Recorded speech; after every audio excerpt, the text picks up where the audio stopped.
ANB news के लिए मैं दर्शन सिंह कुखर।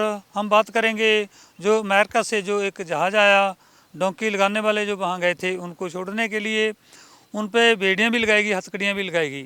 इस कारण विवाद हुआ है कि उनके साथ जो व्यवहार गलत किया गया। मेरे साथ हैं पंजाब व हरियाणा हाई कोर्ट के एडवोकेट सिमरजीत सिंह। इनसे बात करते हैं कि कोताही कहाँ हुई और कैसा व्यवहार करना चाहिए था। एडवोकेट साहब, स्वागत है ਤੁਹਾਡਾ। नमस्कार, सत श्रीकाल जी।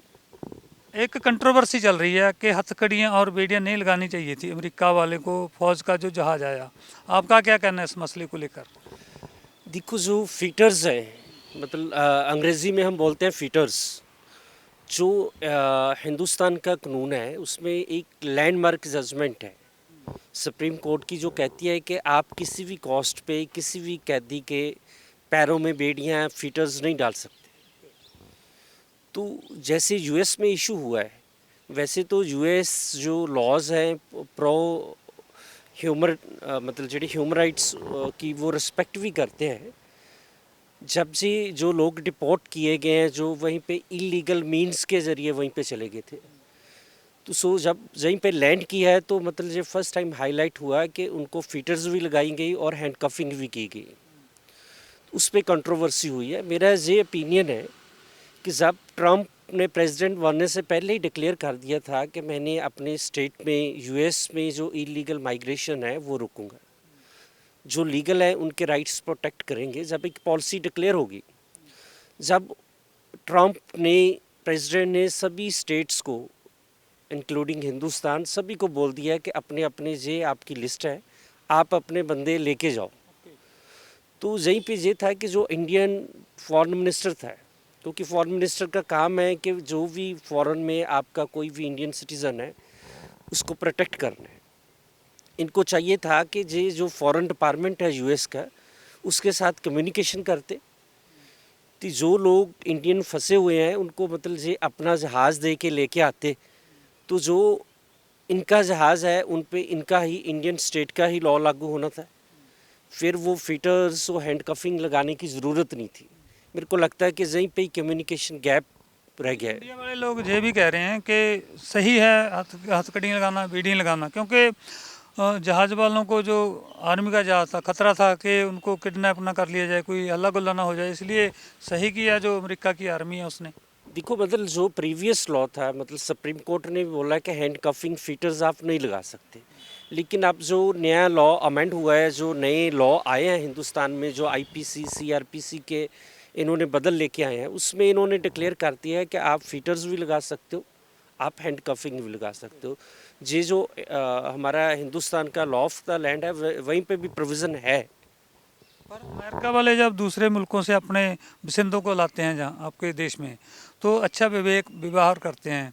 वैसे भी कौमांतरी सतह पर एक अक्स की बात हो जाती है कि किसी देश का अक्स बनना होता है, तो अच्छा व्यवहार तो करना चाहिए था वैसे भी इंसानियत नाते। वैसे तो मेरी नज़र में ये कोई हीनियंस क्राइम नहीं किया है। ये तो वो लोग हैं जो रोज़गार के लिए गए हैं यूएस में। तो स्पेशली यूएस में जो यूएस है ये तो स्टेट ही जी फॉरेन लोगों का है।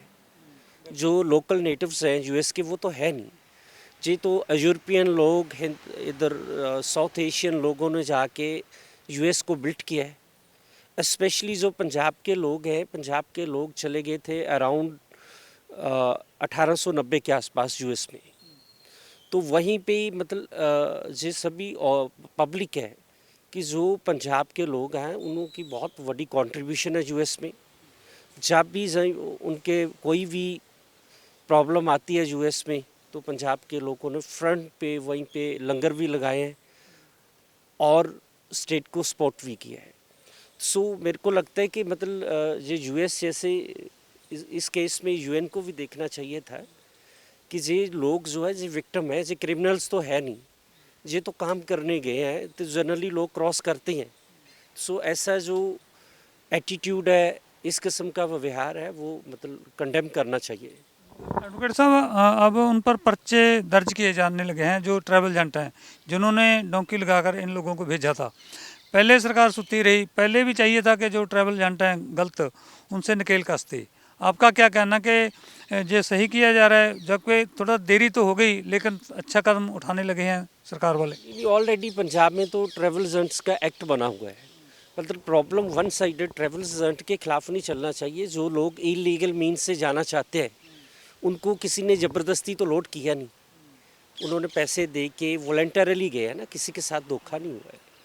सो इस पोजीशन में मतलब आप वो पब्लिक का जो पब्लिक ओपिनियन है उसको दूसरी जगह डिवर्ट करने की जो कोशिश है। जो ट्रैवल एजेंट्स है, स्टेट को चाहिए कि हर गली में ट्रैवल एजेंट बैठा है। जब इन्होंने लॉ बनाया हुआ है, स्पेशल एक्ट है, तो उसकी एग्जीक्यूशन किसने करनी है? अगर इन्होंने इफेक्टिव एग्जीक्यूशन की होती तो ये नौबत ही नहीं आती।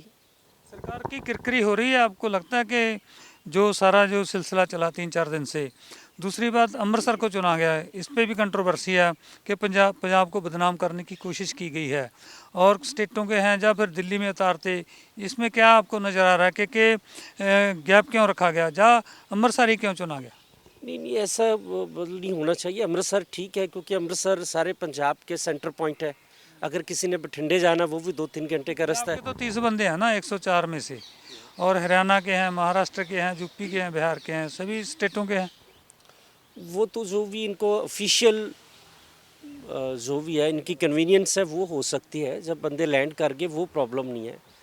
प्रॉब्लम तो स्टेट गवर्नमेंट को चाहिए कि लोग 40-50 लाख लगा के इलीगल मीन से अब्रॉड क्यों जा रहे हैं।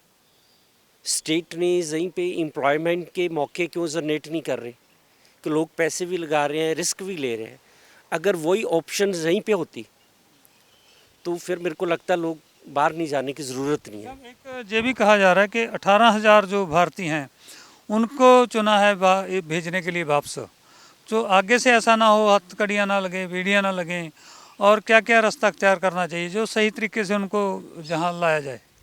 देखो ये तो सीरियस प्रॉब्लम है। मतलब इसमें जो अपना फॉरेन मिनिस्ट्री का ऑफिस है, हमारे एम्बेसडर्स हर दुनिया की हर स्टेट में बैठे हुए हैं, वो उस लेवल पे यहीं पे कम्युनिकेशन गैप है वो पूरा करना चाहिए।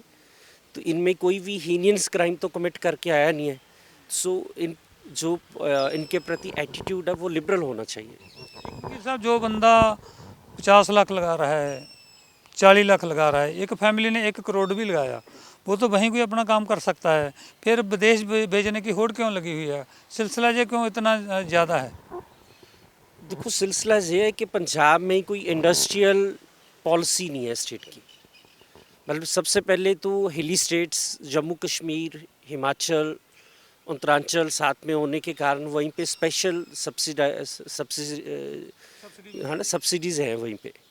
तो अब जो स्टेट है उन्होंने यूपी में बहुत अच्छे पैकेज दे दिए हैं, इंडस्ट्रियलिस्ट को अच्छा माहौल दे दिया है। बिहार ने पैकेज दे दिया है, जो पंजाब की इंडस्ट्री है वहीं पे जानी शुरू हो गई। तो अब जो पंजाब है इसको डेवलप करने के लिए मतलब पंजाब का कई क्राइसिस पैदा हो गए। मतलब वाटर पोल्यूशन भी आ गया है, वाटर लेवल भी नीचे जा रहा है। जो एग्रीकल्चर है वो अब अपनी नीड्स फुलफिल नहीं कर रही क्योंकि 50 लाख 40 लाख से एकड़ कोई भी कम नहीं है।